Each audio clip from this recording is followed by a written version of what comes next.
بسم الله الرحمن الرحيم الحمد لله رب العالمين إلهي بقى محضلي ان عشر كان كهريي او sheeko ahaaba ii socday sheeko beerola ahaa nin beerola fiqiir ahaa oo nin caaqil u tagay oo macni talo macni shanqad gurigiisa ka jirta ayaa dawaqaya madax xanuun ku keentay ka bacdi wuxuu tagay nin caaqilkiiba talooyin wax soo siinay marka sheekada halkaan ka sii wado sidaan filayo sheekadu waxay mareysay soo saadarteeda farmer ninka beeroli wanti home uu aaday and the brother two dogs wuxuuna keenay laba ay into the house guriga two sidii uu keenay sidii hore ayuu guriga laba ay u keenay bismillah a cow sac and two dogs iyo laba ay said his wife xaaskiisi ayaa tiri mal sac iyo laba ay ba into the house guriga la keenaya in gudaha the house guriga macni sac iyo laba ay ba gudaha la keenaya guriga a cow sac and two dogs iyo laba ay into the house guriga said his mother-in-law sodohdiis ayaa tiri a cow sac and two dogs laba ay into the house said the children caruurtii ayaa tiri sac iyo laba ay in gudaha the house guriga muu yani cidi yani saca way said waxa yiri the bewildered macni cow sici lala jahwareersanaa ama lala dawaqsanaa and the two dogs labadii ayna barked waxa la yiraahdaa cida ayga at been cidaasi iyo macni cida loodu maxay ahaatay been waxay ahaatay locked up mid xidhay inside gudaha shanqadii ayaa gurigiisa xidhay macni aygii iyo siciye tabu faama ninkii boroli just hall wuxuu qabtay his hard madaxiisa kadib quite xasilooni please all of you gabigiina xasilooni he minded macni uu ku jibaaday the next day maalintii xigtay the farmer ninkii boroli wanti back uu aaday the wise man ninkii caaqilka how sidee is it now ay hadda ahayd the wise man asked ninkii caaqilka ayaa weydiiyay wars ka xun the warsi ka xun warsi dan efa sidii hore waa ka xumayd warsi laba jeer ku celiyay dan efa sidii hore way ka xumayd said the farmer ninkii boroli ayaa yiri way ka xumayd sidii hore are you sure ma hubtaa you know oo ma garanaysaa what are you doing waxa aad samaynayso yes ha said the wise man ninkii caaqilka yiri ha waan garanayaa macnihi tonight I want you waxaan adiga ka doonayaa to be inaad haato sure mid huba waxani waxaad samaynaysaa de si la huba macnihi oo macnihi tonight I want you waxaan doonayaa adiga ka doonayaa to be sure to in si la hubo to bring aad u keento in the doors albaabada your rooster digaaga and all the hens iyo digaagadaha my rooster and all hens macni wax la yaab leh macni qof markuu waxa ku raama waxa aad tiraado kale cried waxa ku ooyay the farmer ninkii boroli ma digaaga iyo diiga how sidee will that help me taasi caawinaysa digaagada sidee caawinay well hagaag if hadii you adigu don't want aanad doonayn my advice taladayda the wise man said ninkii caaqilka ayaa yiri so darteed the farmer ninkii boroli wanti back uu aaday home gurigii and brought wuxuuna keenay his rooster digiisii and all the hens iyo digaagadii into the house guriga ayuu keenay a cow sac two dogs laba ay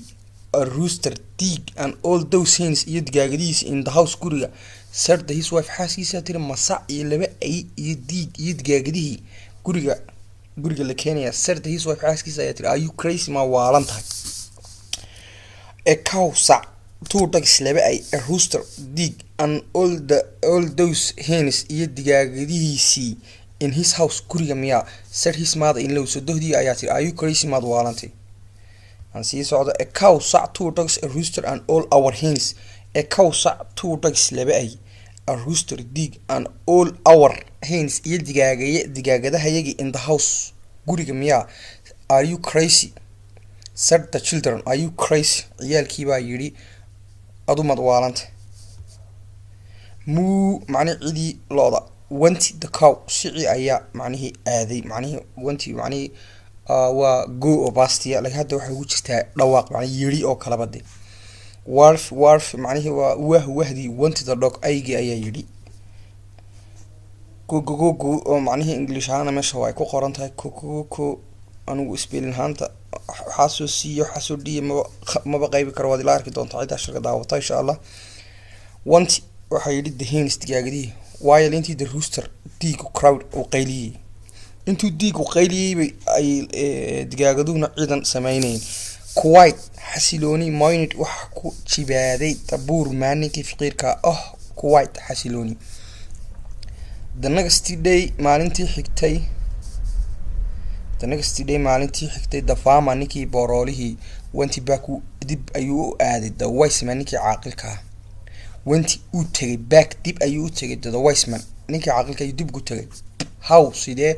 is it ay ahayd the wise man asked ninkii caaqilka ayaa weydiiyay ninka beerolaha sidee ahayd trouble aad ayuu darneed said the farmer ninkii boorolihii ayaa yidhi trouble weliba waa ay darneed I cannot waan awoodi waayay last another night habeenkii xigay laakiin sidan oo kale waan awoodi waayay alright hagaag said the wise man ninka caaqilka yidhi hagaag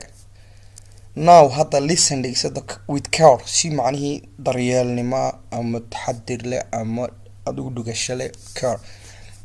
why tonight hour go home tag guriga and be sure ahawna mid la hubo tubut inuu dhigayo the cow saca back xagga dambe in the barn waxaa la yiraahdaa bakhaarka cuntada xoolaha lagu xareeyo beer dhexdeed ku yaala barnaamijyadana waa loo yaqaanaa barn